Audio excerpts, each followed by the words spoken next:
Nors iki savivaldos rinkimų liko vos kelios dienos, agitacinės kovos nesiliauja. Į jas įsitraukia ir kunigai. Štai Šilalės rajone jie ragina tikinčiuosius balsuoti už konservatorius. O Kaltinėnų klebonas net per mišias agitavo žmonės rinktis valdančiuosius ir vardijo, už kuriuos kandidatus atiduoti savo balsą.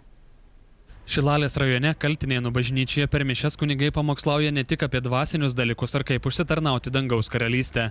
Kaltinėnų klebonas Narsutis Petrikis prieš savivaldybių rinkimus per mišias iš sakyklos parapijiečiams dėsto, kurios partijos Lietuvoje yra katalikiškos ir po to agituoja savo balsus atiduoti už konservatorius. Gauti tiesiog pasiūlymą ir pavyzdį, kaip reikėtų balsuoti. Galite, aišku, pakeisti kai kurios numerius, bet nedaug. Būtų gerai. Iš tikrųjų, mes balsuosim už 94 numerį, tai yra už Tėvynės sąjungą. Nors 8 Dievo įsakymas draudžia sakyti netiesą, TV3 žinioms pasidomėjus, kodėl kunigas agituoja prieš rinkimus, šis išsigynė kvietęs žmonės balsuoti už konservatorius. Ne, aš neagituoju, aš sakau tik tiek, kad jie gali apsispręsti. Jie turi apsispręsti už tos žmonės, kurie gali atstovauti. Mes vieną krikščionišką neturim partiją, kol kas Lietuvoje daugiau nėra. Aš tikrai norėčiau manyti, kad balsuosiu už Joną Budauską. Aš kitaip negaliu, nes mano kurso draugas. Politologai tvirtina, kad kunigų propaganda prieš rinkimus Lietuvoje ne naujiena, ypač už konservatorių partiją, kurią seniai remia katalikų bažnyčia.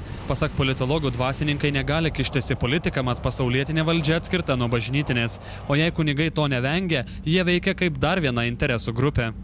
Kaip galinga interesų grupė, išsiskirianti tuo, kad ji yra privilegijuota, ji taip pat turi savo ideologiją ir galingą propagandos mašiną.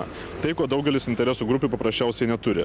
Konservatoriai tvirtina, esą neprašė bažnyčios, kad ši juos paremtų per rinkimus ir tomis pačiomis nuodėmėmis kaltina kitas partijas. Esą Tvarkos ir teisingumo partija Vilniuje žmonėms dalyja religinius paveikslėlius, kurių vienoje pusėje Kristus su piemenėliais, o kitoje kandidatų sąrašai. Bet tai nėra išimtinai mūsų partijos narių pastangos tą daryti. Tikiu, kad be abejo politikai vietose, nori ar nenori, bendrauja su savo tikinčiųjų bendruomenių vadovais, su kunigais ir tai vėlgi yra normali praktika.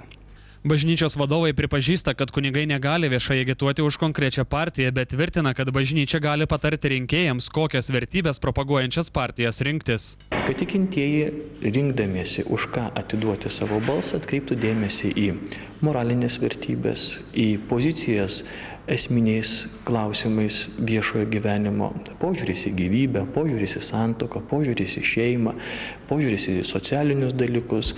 Vyskupų konferencijos atstovai tikina, kad nors kunigai negali viešai agituoti už konkrečius politikus, privačiai jie savo politinės pažiūras gali reikšti nevaržomai.